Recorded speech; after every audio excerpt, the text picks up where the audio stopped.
पूरे भारत में कहीं भी कभी भी सबसे कम किराए पर बुक करें वन वे टैक्सी rahultravels.com पर। अब आपको दिखाते हैं 5 मिनट में 5 बड़ी खबरें। आपको बता दें, राजनांदगांव में एक के बाद एक 3 मर्डर होने से सनसनी फैल गई है। राजनांदगांव की पुलिस पेट्रोलिंग पर अब सवाल उठ रहे हैं।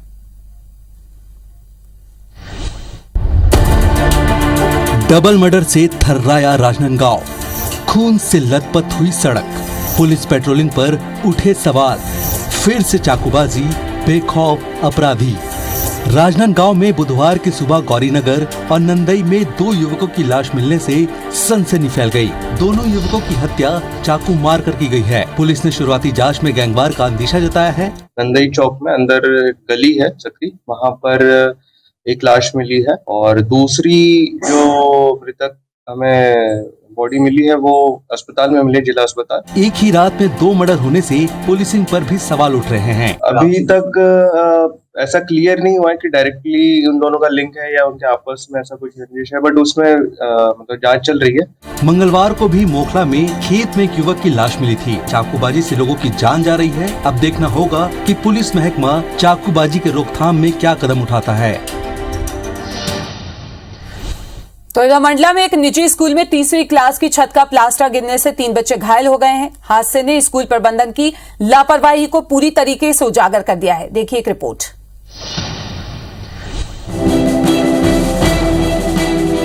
मंडला के ज्ञानदीप इंग्लिश मीडियम स्कूल में 3वीं क्लास की छत का प्लास्टर गिरने से 3 बच्चे घायल हो गए, जिसमें से एक बच्चे को गंभीर रूप से चोट आई है, जिसका इलाज जिला अस्पताल में जारी है। तो वहीं पूरे मामले में स्कूल प्रबंधन की बड़ी लापरवाही सामने आई है, जहां जर्जर बिल्डिंग की मरम्मत नहीं कराने की वजह से छत का प्लास्टर गिर गया।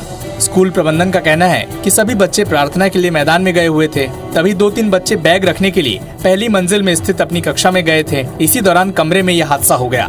इधर स्कूल के प्रिंसिपल ने मामले से पल्ला झाड़ते हुए कहा कि बच्चों को मामूली चोट आई है। छत गिर गया।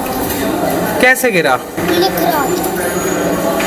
लिखते पढ़ते समय जो प्लास्टर है वो गिरा है, तो बच्चों को मामूली खरोच आई है, तो उनके पेरेंट्स को बुलवा के और टीचर के साथ, क्लास टीचर के साथ हॉस्पिटल में भेजा गया है। हादसे ने स्कूल प्रबंधन की लापरवाही को पूरी तरह से उजागर कर दिया है।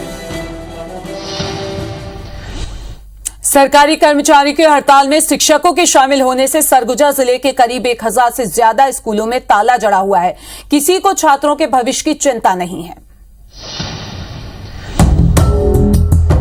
पहले ही कोरोना संक्रमण काल के दौरान स्कूल बंद होने से बच्चों की पढ़ाई पर इसका बुरा असर पड़ा है। अब एक बार फिर सरगुजा के करीब 1000 से ज्यादा स्कूलों में ताले लटक रहे हैं। कारण है, कर्मचारी अधिकारी फेडरेशन के बैनर तले शिक्षक संघ स्कूल बंद कर अपनी 2 सूत्रीय मांगों को लेकर बेमियादी हड़ताल कर रहे हैं, जिससे छात्रों की पढ़ाई पूरी तरह से ठप हो चुकी है। ऑनलाइन में भी हमारी अच्छे से पढ़ाई नहीं हो पाती थी, कुछ समझ में नहीं आता था, और अभी क्लास भी स्टार्ट हुआ है तो छुट्टी हो जा रहा है। शिक्षकों ने छात्रों के भविष्य से हो रहे खिलवाड़ के लिए सरकार को जिम्मेदार ठहराया। वहीं अधिकारी सरकारी आदेश का इंतजार कर रहे हैं। 1500-1600 स्कूल है, प्राइमरी स्कूल, मिडिल स्कूल और हाई स्कूल को मिलाकर, उसमें अधिकांश में ताला बंद है। बच्चे आएंगे तो टीचर्स रहें तब ही बच्चों का आना ठीक है, नहीं तो कोई घटना दुर्घटना होगी तो प्रॉब्लम हो जाएगी। बच्चों का भविष्य खराब होने पर इसका जिम्मेदार कौन होगा, ये बड़ा सवाल है।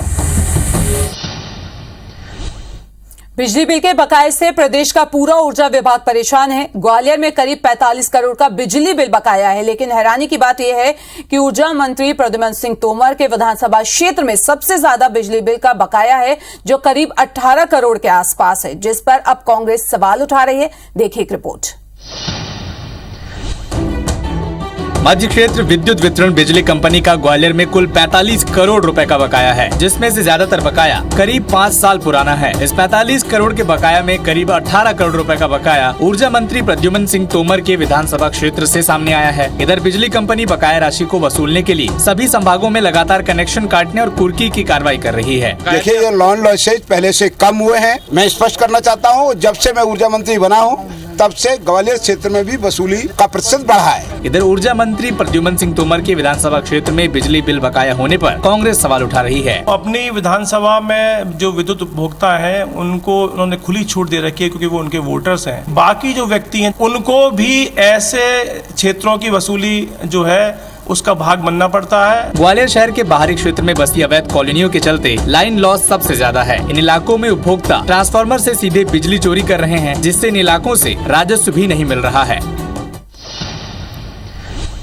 निकाय और पंचायत चुनाव में जिन जगहों पर बीजेपी का प्रदर्शन खराब रहा, वहां बीजेपी जिला अध्यक्षों को हटा सकती है, जिसके तहत बीजेपी ने सभी जिला अध्यक्षों से परफॉर्मिंग रिपोर्ट मांगी जा रही है। देखिए एक रिपोर्ट। विधानसभा चुनाव से पहले बीजेपी की तरफ से जिलाध्यक्षों की परफॉर्मेंस रिपोर्ट बनवाई जा रही है, जिसके आधार पर पार्टी प्रदेश के 16 जिलों में बदलाव की तैयारी में।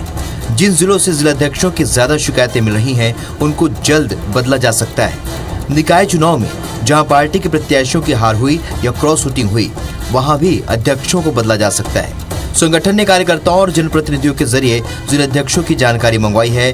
कई जिलाध्यक्षों पर पार्टी के कैंडिडेट का विरोध करने के भी आरोप लगे हैं। भारतीय जनता पार्टी हमेशा हम लोग संगठन के चुनाव की तैयारियां के हिसाब से जो कुछ जरूरी है वो 1-2 वर्ष पहले पार्टी में प्रक्रिया प्रारंभ होती ही। इधर कांग्रेस ने बीजेपी पर तंज कसा है। जिला पंचायतों में लोगों को इधर उधर ले गए, ये सब परिपाटी बीजेपी ने शुरू की है। इनकी चालों से कांग्रेस ध्वस्त कर रही है। नगरीय निकाय और पंचायत चुनाव में कई जिलाध्यक्षों की परफॉर्मेंस पर सवाल उठाए गए हैं, जिसके बाद परफॉर्मेंस ऑडिट कर बदलाव होगा।